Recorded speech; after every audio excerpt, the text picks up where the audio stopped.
Hello, friends, and welcome back to r/ProRevenge.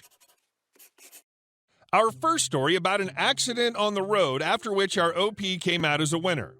But before we begin, don't forget to subscribe to our channel if you're new here and turn on notifications so you don't miss a new video every single day. Here we go. Waste my time? Enjoy the tax. This happened just a week ago. I'm an over-the-road truck driver, and I was on off-duty mode since the day before. So I was stationary the whole time. While I was in my bed trying to sleep, I suddenly heard a loud crunch, followed by a pretty rough rocking of my truck. When I got out to check, I saw a truck trying to park on the left spot and struck me on his blind spot, right side of his trailer. The damage was my driver's side mirror was folded, and there are cracks on my left quarter fender. The driver got out, checked the damage for both my truck and his trailer. I told him that I'll need his registration, DL, and insurance, the whole 9 yards. At first, he was a little hesitant to give the information, but ended up following the rules. I did the same for him. Then he proceeded to tell me that he would prefer to pay the damage in cash or check. The reason was, if insurance was involved, his company would charge him $2,500 automatically, so it's a huge loss for him. Even though I don't agree with that and still think insurance is better, I comply and talk to my manager about the whole situation. At first, he wanted to claim through insurance too, but after seeing the damage, it was very minor, he settled and told me to charge the driver $1,200 if he wants to pay cash or check. I told the driver what my manager thinks the cost of the repair is. He was more hesitant than when I asked for his information, so I told him it's either $1,200 or insurance. Then he got the bright idea to try to get evaluations from the professional in the nearby shop for the cost of parts and labor. He even tried to fix my side mirror, which, to my surprise, was fixed. Okay, so no need to replace the side mirror, but the fender's still cracked, so that needed to be fixed. His reason to get a professional evaluation is so that he can get a receipt for tax purposes, so it's understandable. I told him that I will need to leave in 4 hours, which is true, so I won't have all day to sit around in the mechanic shop. Not to mention I didn't get much sleep since I need to take care of the damage. He was very assuring that it'll be very quick. It won't. Shortest time I've ever been in a shop is 8 hours, so I comply. We drove to the nearest shop, which is 30 minutes away. Inside the truck, he kept saying that $1,200 is too much to fix a fender. I didn't say anything in retaliation because I actually do not know how much it costs to fix a fender. I just trusted my manager. When we arrived, the tech said that he can't fix the truck within 3 hours. It was fairly busy, so we asked if we could just get an evaluation for the cost of parts and labor, which the tech said that he can do. After an hour, the tech came out and gave us a piece of paper for the evaluation. The total came out to be about $1,440 for parts and labor, not including the paint job, which is around $400. He was shocked, thinking that he got ripped off by the evaluation. He complained a whole bunch to the tech, but there's nothing the tech can do about it. He asked for their evaluation. He got evaluation. Then he went back to me and asked if he can still go back to the $1,200 cost. I told him, but I thought you wanted to get a receipt for evaluation done by a professional. To say he was stunned was an understatement. He kept making up excuses about the cost, but again I repeated either this or insurance. He finally complied and wrote me a check for $1,440. After we parted ways, I mentioned to him, remember to keep your words for the paint job. If not, my manager will claim the damage as hit and run. He looked at me with the dirtiest look he could muster, but he couldn't do anything about it. Oh well, at least he got his receipt. And our next story. Contractor damages my property, now he's paying me every penny.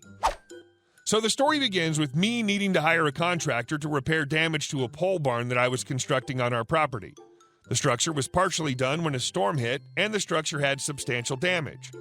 So we bid a few contractors, and the guy that seemed to be the best one, who was actually a referral from a friend, we signed a contract and he started work within a week.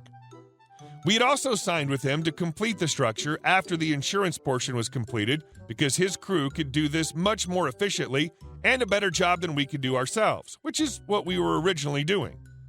His crew completes the insurance portion of the job, but then abandons the project just before starting the rest of it. Then another windstorm hit, and his crew hadn't braced the partially completed structure correctly, and it almost collapsed again. I tried for 2 weeks to find him. I even drove out to the address on the contract we signed, which ended up being a house on a rural road next town over. I knocked on the door, seeing his car there. No one answered. I stopped by this house several different times trying to catch him. The last few times, his car was no longer there, but the work truck of another company was. Wanting to know if he owned the house, I pulled up the tax records for the county it was in. Name on the house was not registered to him. So sounds like he rented or was at least staying with a friend. Given that knowledge, I pulled the court records for him to see if maybe he'd recently been arrested or if there was any other info. What I found was about 30 years of driving offenses, including a lot of DUI, DWI charges, and other records. So began the bigger drama and my determination to find him. So far, his negligence has cost $1,200 for a structural engineer opinion. Our insurance company paid for a second opinion because they didn't like what ours said. $2,500 for insurance deductible to the newest contractor hired to repair the exact damage that happened 3 months prior, and $7,000 in materials that his insurance company refused to cover or pay for, and my insurance policy on the project did not cover either. The adjuster for his insurance company said that he was able to locate the contractor, but refused to give up any information for him directly. By the time the building was completed, and I could get my pastures back to normal, I had losses of over $14,000. But how do I find an address for someone who doesn't seem to register to any particular address directly?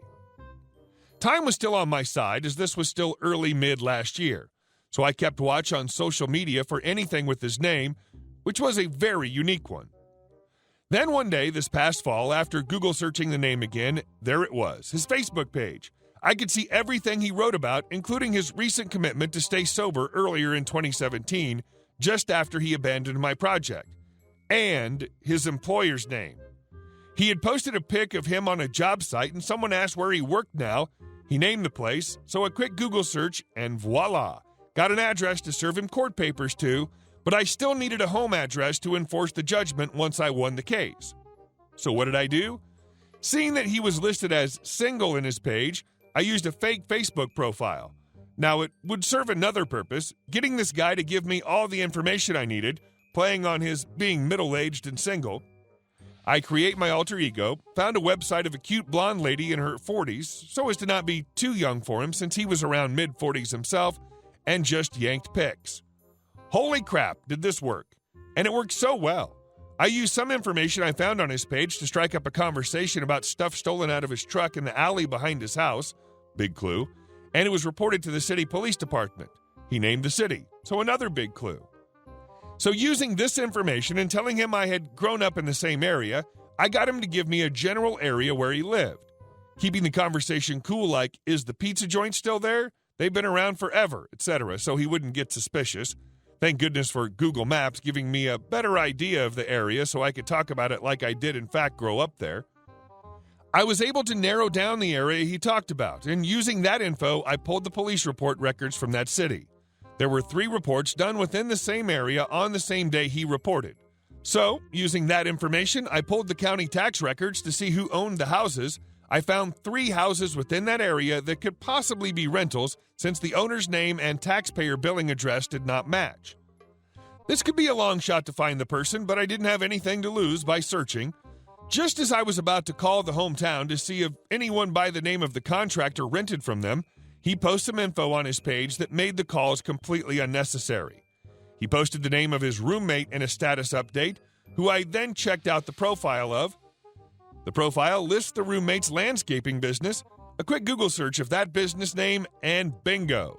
His state business registration address matched one of the 3 addresses I suspected to be the rental house. So now I have his home address.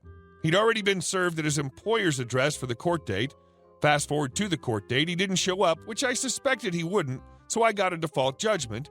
Between serving him papers and the court date passing, the Facebook profile I was using to talk to him was helpful in getting info out of him about his life, his job situation, how much he made per hour, me feigning knowledge about what construction trades paid, and the fact that he was looking at changing employers. He even told me the name of his employer, so I was armed with info should he decide not to work with me.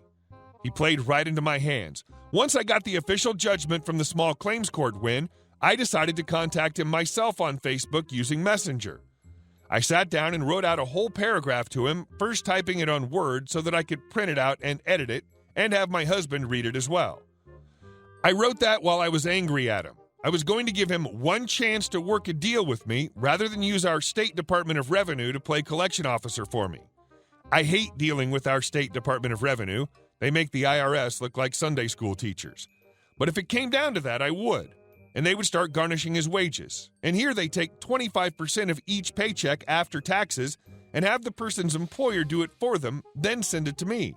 However, I hate letting the state be the middleman because they just complicate things. But I told him straight out that if he refused to work with me directly, I would go to that extreme. I told him that I know he's an addict and has had struggles in the past. I told him that knowing he's had struggles, I was willing to work with him directly and give him an opportunity to offer a monthly payment amount that works for him and his budget, rather than have the state decide the amount for him. To shorten this up, he replied, agreed, signed, and notarized a monthly payment agreement, complete with a list of manual labor tasks that he could use in place of a payment or two to help with some projects on my farm. Hey guys, thank you all for watching the video. I'll see you in the next one.